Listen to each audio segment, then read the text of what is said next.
शहर से दूर जंगल के बीच एक गेस्ट हाउस था, खंडहर सा, टूटी खिड़कियों वाला, जहां लोग कदम रखने से भी डरते थे। कहा जाता था वहां साए रहते हैं जो किसी भी इंसान की रूह को कैद कर लेते हैं। पर शहर की एक लड़की थी, नेहा, उम्र बस 22 साल, पढ़ी लिखी, स्मार्ट और थोड़ी जिद्दी। वो भूत प्रेत जैसी चीजों पर यकीन नहीं करती थी। जब दोस्तों ने उसे गेस्ट हाउस की कहानियां सुनाई तो उसने मजाक में कहा, नेहा, हंसते हुए, भूत प्रेत जैसी चीजें सिर्फ फिल्मों में होती हैं। कल ही मैं उस गेस्ट हाउस जाऊंगी और वही रात बिताऊंगी। कैमरा, रात का समय, टूटे दरवाजे की आवाज, हवा चल रही है। अगली ही रात टॉर्च और मोबाइल लेकर नेहा उस गेस्ट हाउस में पहुंची। दरवाजा धकेलते ही पुरानी लकड़ी की चरमराहट और अंधेरा उसका स्वागत कर रहे थे। उसकी टॉर्च दीवारों पर जाती है, फटे पर्दे, जाले, टूटी कुर्सियां और एक पुराना आईना।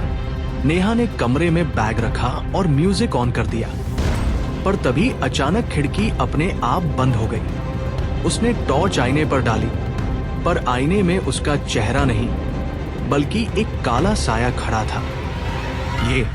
ये सब वहम है, डरने की जरूरत नहीं। वो घबराकर आईने को ढक देती है। रात गहरी होने लगी। नेहा ने सोने की कोशिश की, पर कमरे में अजीब सी फुसफुसाहट गूंज रही थी।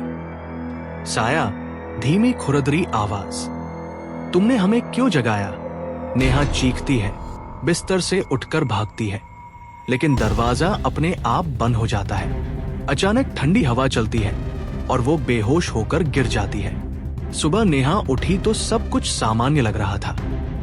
उसने सोचा ये सब एक बुरा सपना था, लेकिन जब उसने अपनी कलाई देखी, वहां गहरे काले निशान थे, जैसे किसी ने कसकर पकड़ लिया हो।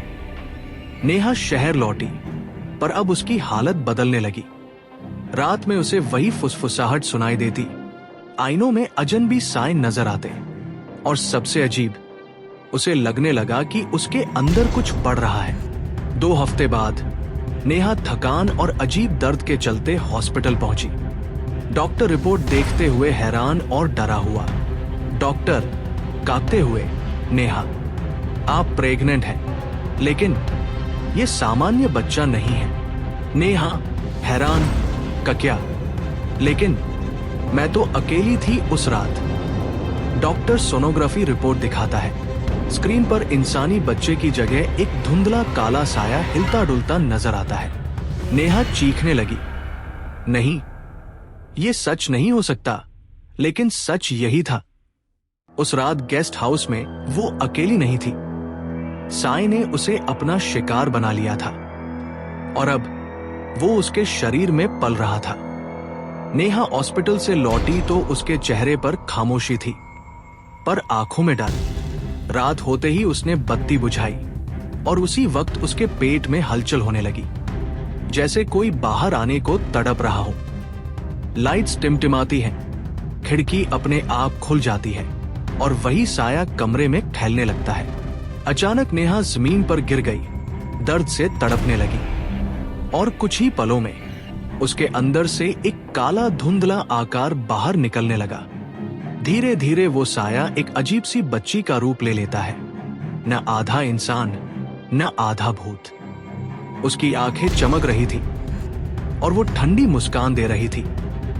साया बच्ची धीमी हंसी में, माँ, अब मैं हमेशा तुम्हारे साथ रहूंगी। नेहा चीखती है, लेकिन उसकी आवाज बाहर तक नहीं पहुंचती। गेस्ट हाउस का श्राप अब उसके घर तक आ चुका था। नेहा ने साबित करना चाहा था कि भूत प्रेत जैसी कोई चीज नहीं होती, पर अब वो खुद एक ऐसी कहानी बन चुकी थी जिसे सुनकर लोग हमेशा याद करेंगे। गेस्ट हाउस के साए ने एक और रूह कैद कर ली थी।